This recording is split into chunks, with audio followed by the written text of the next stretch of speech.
So I stand by what I said in that previous column, which apparently, in the previous podcast, which apparently you really didn't read closely. I'm sorry, I can't help that, but it's there. Go back and look at it. And I appreciate you writing in and giving me your opinion.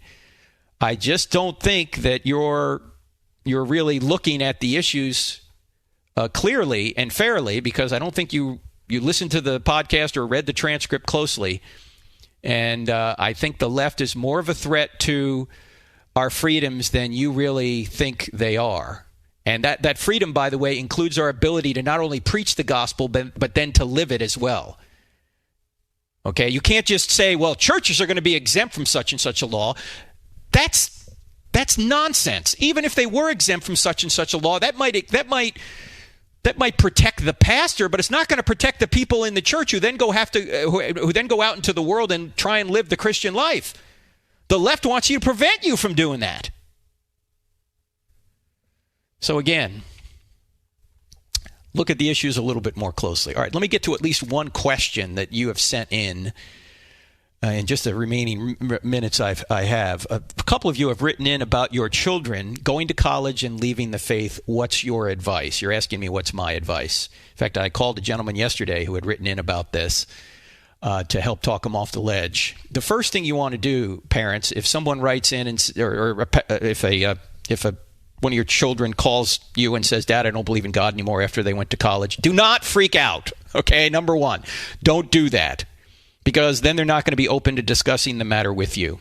In fact, Josh McDowell, the famous apologist, had his son Sean McDowell, when Sean was about 20, come to him and say, Dad, I don't know if I believe what you believe. Now, Josh, to his credit, didn't freak out. He simply said in typical Josh manner, hey, that's great, son, because your faith can't be my faith.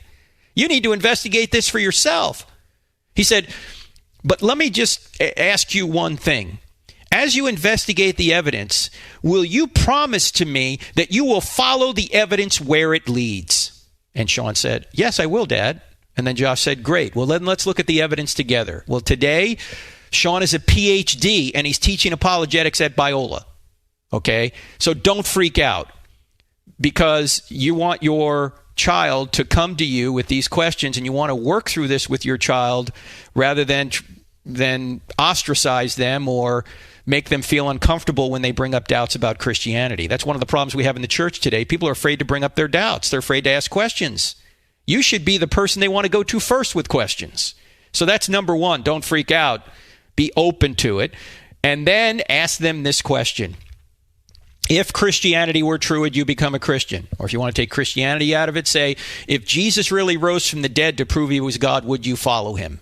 And then be quiet and see what they say. If the person hesitates or says no, you know the problem is not intellectual, it's volitional or moral. They don't want it to be true. Look, they're out at college. They're on their own for the first time. I get it. You get it. You've been there. You don't want to do everything your parents said when you go to college. You don't want God to exist in many cases when you go to college. God's inconvenient. And so point out to them that it's not really an intellectual issue. The gentleman I was talking to last night has his son bringing up all these objections about the Gospel of Thomas and all this. And you can go down that rabbit trail if you want, but the Gospel of Thomas is not his issue. Something else is going on. Okay, you want to find out if he's really open to the truth. If he's not, then you need to deal with that issue. You need to pray more and talk less. That's what Dr. Geisler always used to say when kids rebelled. Pray more, talk less. This is not a matter of God's existence. It's a matter of the kid's resistance. He doesn't want Christianity to be true right now. So ask the question. And then you can go through the evidence if the kid is open to the evidence. All right? If it's just a matter of intellectual doubt, that's easy. You can get books like I Don't Have Enough Faith to Be an Atheist, or On Guard from William Lane Craig, or Mere Christianity from C.S. Lewis, or Cold Case Christianity from J. Warner Wallace, or a million other books. Okay? Evidence is easy. It's the emotional, volitional, moral issues that arise that cause people to say, look, I don't want God to exist. I want to go my own way. For that, you got to ask questions. And you got to pray more and talk less. All right, friends, I'm Frank Turek. Great being with you. And I'll be with you again next week, Lord willing. Don't forget about Doubting Toward Faith, the new online course coming up this week and a couple of weeks from now. The course on textual criticism with the great Dan Wallace. Go to crossexamine.org, click on online courses. See you next week. If you benefit from this podcast, help others find it. Just go to iTunes or any other podcast service you might be using to listen and leave us a 5-star rating on the I Don't Have Enough Faith to Be an Atheist podcast with Dr. Frank Turek. It will take you less than 5 seconds. You can also help a lot by leaving us a positive review for others to see. This podcast is available on iTunes, Spotify, Google Play, Stitcher, TuneIn, and many other audio content delivery apps. Thank you and God bless.